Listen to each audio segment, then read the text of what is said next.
சற்று முன் வெளியான தகவல் ரேஷன் விலைக்கு முக்கியமான தகவல் வெளியிடுது. அது என்னன்னு பார்க்க போகிறோம். நீங்கள் நம்ம சேனலை சப்ஸ்கிரைப் பண்ணாமல் இருந்தீங்கன்னா மறக்காமல் லைக் பண்ணிக்கோங்க, சப்ஸ்கிரைப் பண்ணிக்கோங்க. வாங்க வீடியோக்குள்ள போகலாம். புதிய ரேஷன் அட்டைகள் ஆகஸ்ட் மாதம் தொடக்கத்தில் விநியோகிக்கப்பட உள்ள நிலையில் கலைஞர் மகளிர் உரிமை தொகை திட்டத்தில் பயனாளர்கள் அதிக அளவில் இணைக்கப்பட வாய்ப்பு உள்ளது. தமிழ்நாட்டில் ரேஷன் கார்டுகளுக்கு விண்ணப்பித்த 2.8 லட்சம் பேருக்கு அடுத்த மாதம் முதல் புதிய ரேஷன் கார்டுகள் விநியோகிக்கப்படும் என்று தமிழ்நாடு அரசு அறிவித்துள்ளது. தமிழ்நாட்டில் கலைஞர் மகளிர் உரிமை தொகை திட்டம் கடந்த ஆண்டு செப்டம்பர் மாதம் முதல் செயல்படுத்தப்பட்டு வருகிறது. கடந்த ஆண்டு தொடக்கத்தில் இருந்தே இந்த திட்டத்திற்கான பூர்வாங்க பணிகள் நடைபெற்று வந்தன. ரேஷன் கடை ஊழியர்களும் இந்த பணியில் ஈடுபடுத்தப்பட்டு வந்தனர். எனவே புதிய ரேஷன் அட்டைகளுக்கு விண்ணப்பித்தவர்களுக்கு உடனடியாக வழங்கப்படவில்லை. இந்த ஆண்டு மக்களவைத் தேர்தல் பணிகள் நடைபெற்று வந்ததாலும் ரேஷன் அட்டைகள் தயாரித்து வழங்கும் பணிகள் நடைபெறவில்லை.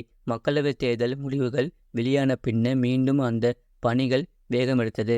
தற்போது அவை இறுதி கட்டத்தை எட்டியுள்ள நிலையில் தமிழக அரசு முக்கிய அறிவிப்பை வெளியிட்டுள்ளது. அந்த வகையில் புதிய ரேஷன் கார்டுகளுக்கு விண்ணப்பித்த 2.8 லட்சம் பேருக்கு அடுத்த மாதம் முதல் விநியோகிக்கப்படும் என்று தமிழக அரசு அறிவித்துள்ளது. புதிய அட்டைகள் கிடைக்க பெற்றவுடன் கலைஞர் மகளிர் உரிமை தொகை திட்ட தகுதி பட்டியலுக்குள் வருபவர்கள் இ-சேவை மையங்கள் மூலம் திட்டத்திற்கு விண்ணப்பிக்கலாம். இவ்வாறு விண்ணப்பித்தவர்களது மனு மீது 1 மாதத்துக்குள் நடவடிக்கை எடுக்கப்பட்டு தகுதி இருப்பின் அவர்கள் கலைஞர் மகளிர் உரிமை தொகை திட்டத்தில் இணைய முடியும். உதாரணத்துக்கு புதிய ரேஷன் அட்டை அடுத்த மாதம் முதல் வாரத்தில் கிடைத்தவுடன் விண்ணப்பிக்கும் போது செப்டம்பர் முதல் வாரத்துக்குள் அவர்கள் கலைஞர் மகளிர் உரிமை தொகை திட்டத்தில் இணைக்கப்பட வாய்ப்பு உள்ளது. இவ்வாறு இணைக்கப்பட்டால் செப்டம்பர் 15ஆம் தேதி முதல் மாதந்தோறும் 1000 ரூபாய் அவர்களுக்கு வழங்கப்பட வாய்ப்புள்ளது. இதனால் புதிய ரேஷன் அட்டைகளை பெரிதும் எதிர்பார்த்து காத்துள்ளனர். கலைஞர் மகளிர் உரிமை தொகை திட்டத்தில் ஏற்கனவே சுமார் 1.15 லட்சம் பேர் இருந்த நிலையில் கடந்த 15ஆம் தேதி முதல் 1.48 லட்சம் பேர் இணைக்கப்பட்டனர்.